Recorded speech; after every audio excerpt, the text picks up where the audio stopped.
That there was times where I was really suicidal. Like really like, man, is this pain ever gonna go away?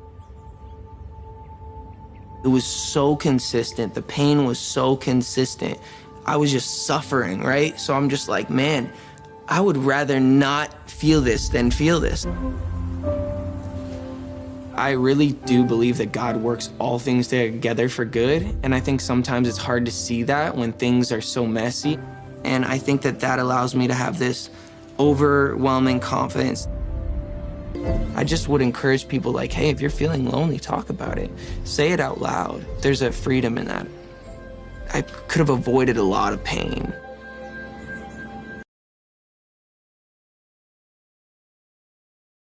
People say you have to have a lot of passion for what you're doing, and it's totally true. And the reason is because it's so hard that if you don't, any rational person would give up. It's really hard, and you have to do it over a sustained period of time. So if you don't love it, if you're not having fun doing it, you don't really love it, you're going to give up.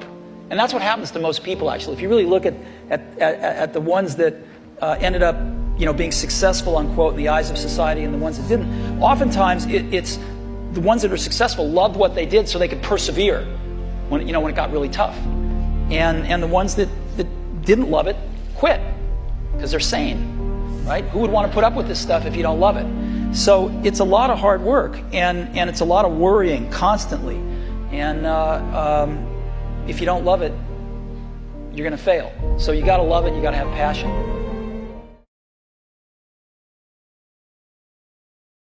When you are struggling and you start thinking about giving up, I want you to remember the power of hope. The belief that something better is always possible if you're willing to work for it and fight for it. Our hope that if we work hard enough and believe in ourselves, then we can be whatever we dream, regardless of the limitations that others may place on us.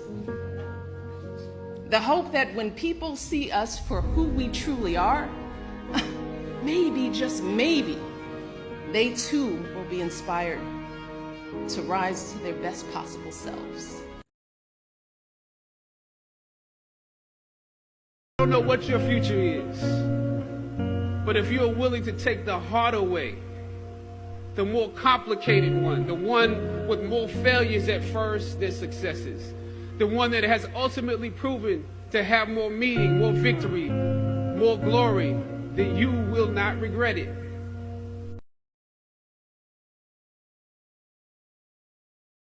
My sister, when I was a young kid at around 15 years of age, unsure where I was going, came to me with a book, The Secret, and preaching the law of attraction.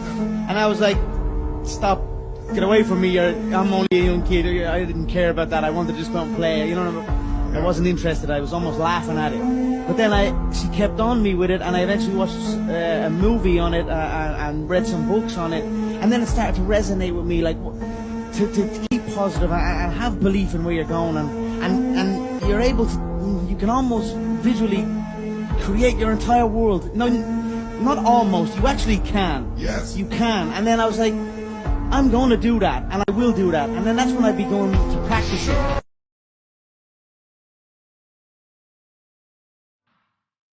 Put God first. Put God first in everything you do. Everything that I have is by the grace of God. Understand that. It's a gift. I've been protected. I've been directed. I've been corrected.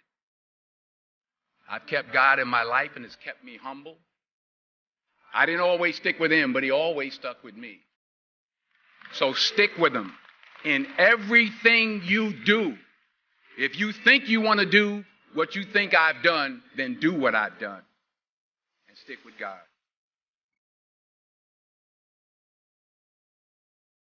And everybody has a different talent. And the reason we're all so messed up is because you're looking at everybody else's talent and wishing you had some of their talent.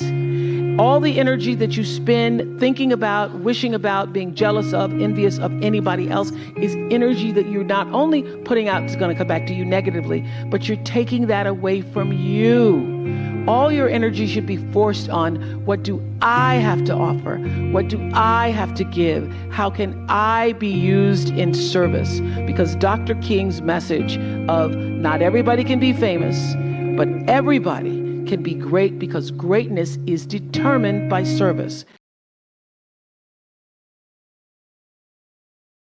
Growing up, your self-worth, I feel, is based on everybody around you.